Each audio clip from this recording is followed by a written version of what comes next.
Tailat rakshet, jalat rakshet, rakshet shitila bandhanat. Murkahaste na datavyam evam vadati pustakam. What does this mean, Amma? This Subhashita is written from the perspective of a book. A book tells how it wants to be treated. Tailat rakshet, protect me from oil. Jalat rakshet, protect me from water. Rakshet shithila bandhanat, protect me from being loosely bound. Murkha haste, from the hands of fools. Na datavyam, don't give me. Evam vadati, so says Pustakam, the book. Translation: the book requests, protect me from oil, protect me from water, keep me well bound, do not give me into the hands of force. The book here is representative of knowledge or any other valuable resource that needs to be protected. We must protect it from the elements, we must protect it from structural damage. We must also protect it from falling into the hands of bad elements who could misuse it and cause more harm than good. We also must protect it from those who do not understand its value. There have been many instances where books, records, photographs, and other such valuable memorabilia or items of historic value have been discarded by people because they did not realize the true value of them. I would like to highlight the word Murkha haste. So when we say Murkha, we first imagine someone who hasn't gone to a school or a college, or in essence, who hasn't had a formal education. But see, we have so many craftsmen who are so skilled in their craft, who do not use any rulers, pens, pencils, etc., but they can bring out such good craft elements. Or just think about our own grandmothers. They hadn't gone to any school or college. They did not know how to read or write, but they could just sit on the floor and with powder and colors in their hand, they could churn out such intricate rangolis, counting all the dots and joining them in such intricate fashions. They could churn out such delicious food items, putting in so many ingredients just by measuring in their hands or looking at them through their eye. Like what they used to say, Karnalte, Kayalte. These women knew how to do all these things without having any formal education.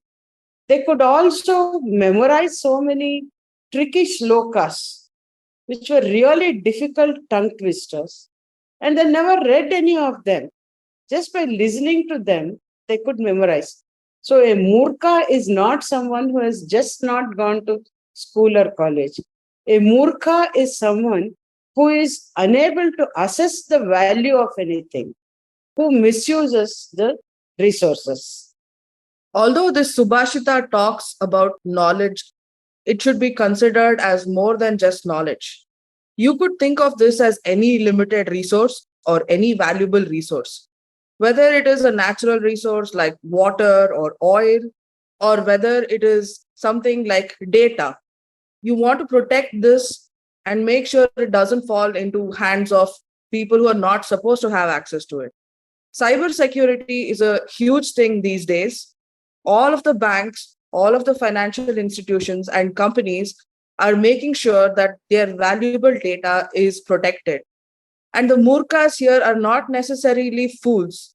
It could be educated people as well who fall prey to the tricks of conmen and thus end up revealing a lot of the valuable data of the company. I am reminded of this story. Tenali Ramakrishna was the court jester of Sri Krishna Devaraya, the king of the Vijayanagar Empire. There were lots of learned and knowledgeable people in Krishna Devaraya's court. Once a Pandit from Kashi came to the court of Krishnadevaraya and threw a challenge. He would be able to debate on any literary work that they brought forward, and his poser was, if he won, that person who brought forth the book had to be his slave. And if he lost, he would surrender all his titles to the king and go away. No other learned man in the court came forward because they were all scared of being defeated. Tenali Rama came forward and said, "Please give me 1 day's time, and tomorrow I will bring the literary work." Next morning, Tenali Rama comes in royally dressed and holding a bundle under his arms, well wrapped in red silk cloth. He places this in front of the king. When asked what that bundle was, he said, Tilakashta Mahisha Bandhana. The visiting Pandit was stunned. He had not heard this name at all. So he just blabbered, "Oh, I know about this book, but I have forgotten since I have read it long back. So please give me a day's time to refresh my memory. Let us debate tomorrow." Again, the court adjourned.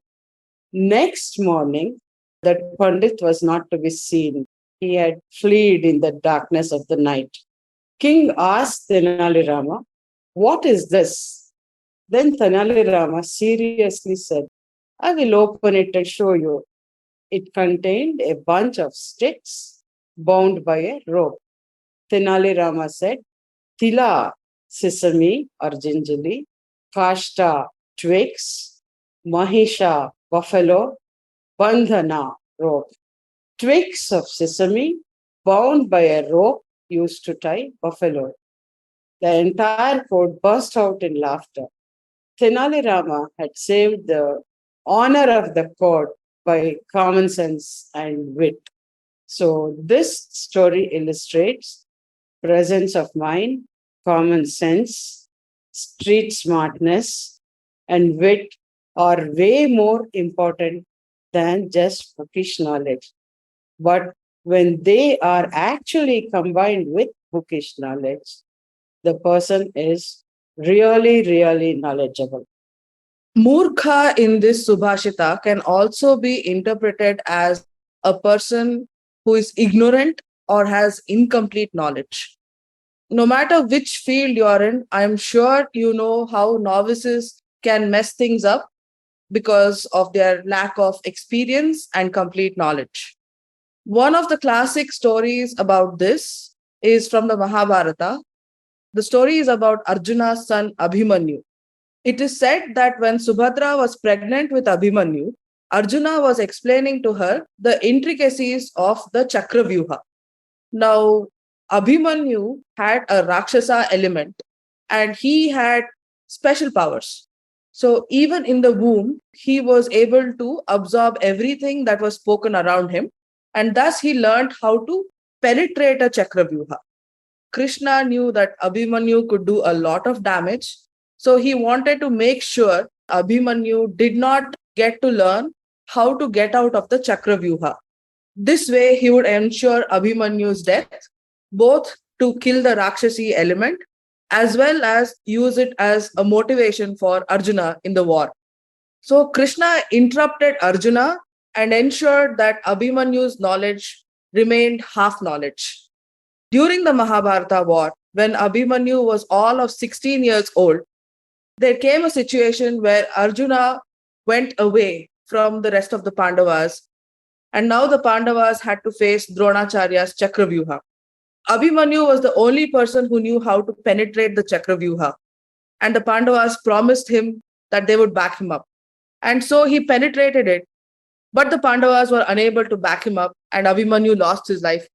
You can take the story as an illustration of Abhimanyu's valor, or you can think about it as how half knowledge led to his defeat. So that's it for today. What are your thoughts about this Subhashita? Share it with us. See you in the next episode.